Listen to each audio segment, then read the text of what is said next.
Pocket, और अगर आप तेजी को प्ले करना चाहते हो तो बैंक निफ्टी ज़्यादा कंफर्ट दे रहा है, ऐसा है क्या?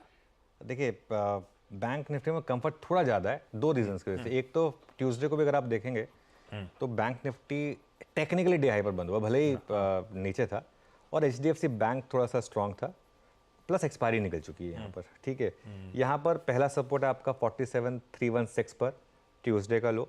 आज मैं बैंक निफ्टी पर एग्जैक्ट नंबर दे रहा हूँ, जोन नहीं दे रहा हूँ। और बड़ा सपोर्ट है आपका 47,223 पर 50 डेमा। यहाँ पर भी कहानी सारी 50 डेमा की है, निफ्टी और बैंक निफ्टी दोनों में।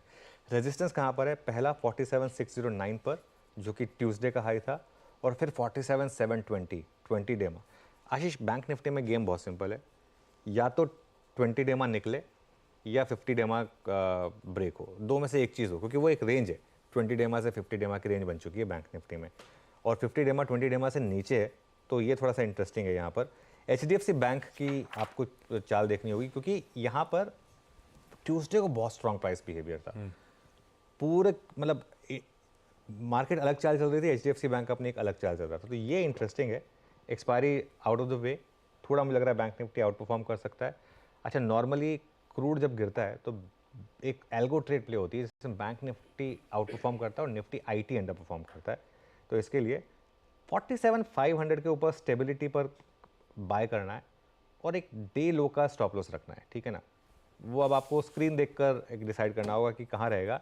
लेकिन मेरा व्यू ये है कि आज पॉसिबल है कि एक शॉर्ट कवरिंग रैली दिखाई दे, खासतौर से निफ्टी बैंक में। इवन निफ्टी में भी पॉसिबल है कि एक शॉर्ट कवरिंग रैली हो। शॉर्ट कवरिंग रैली, मंदी के सौदे कटने का शायद भारतीय बाजारों को आज फायदा मिलने का दिन। निफ्टी 50 की वीकली एक्सपायरी की हम तैयारी कर रहे हैं। निफ्टी बैंक निफ्टी से एक शेड बेहतर नजर आता है। नजर रखिएगा 47,500 उसके ऊपर ट्रेवर्स कर रहा है, हारे में है, तो शायद खरीदारी करने के मौके निफ्टी बैंक दे रहा होगा।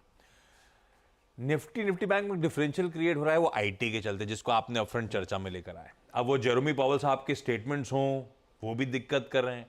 टीसीएस के जो एक्सपेक्टेड था उससे बेचारों ने बेहतर मार्जिन परफॉर्मेंस डिलीवर करा, जो कर सकते थे वो तो कर दिया उन्होंने। बिल्कुल बिल्कुल। उसके बावजूद इन्फी पिट रहा है, और आप कह रहे हैं कुछ ना कुछ सुगुगाहट है इन्फी की चाल को देखते हुए। ऐसे में निफ्टी आईटी स्टैकअप कैसा हो रहा है? बिल्कुल 100% आशीष, आपने बिल्कुल सही बात कही। देखिए, निफ्टी आईटी जो है ना, इंडेक्स के हिसाब से हम एक मेक और ब्रेक जोन में निफ्टी आईटी, क्योंकि एक मार्केट में सबसे इंपॉर्टेंट लेवल होता है 200 day simple moving average. Market में इससे इंपॉर्टेंट कोई लेवल नहीं होता। 200 डे सिंपल मूविंग एवरेज एक तरीके से आपका एक, जैसे कहते हैं लक्ष्मण रेखा, एक वो होती है, उससे इंपॉर्टेंट कुछ भी नहीं मार्केट में, खासतौर से अप ट्रेंडिंग मार्केट में। ट्यूसडे का लो था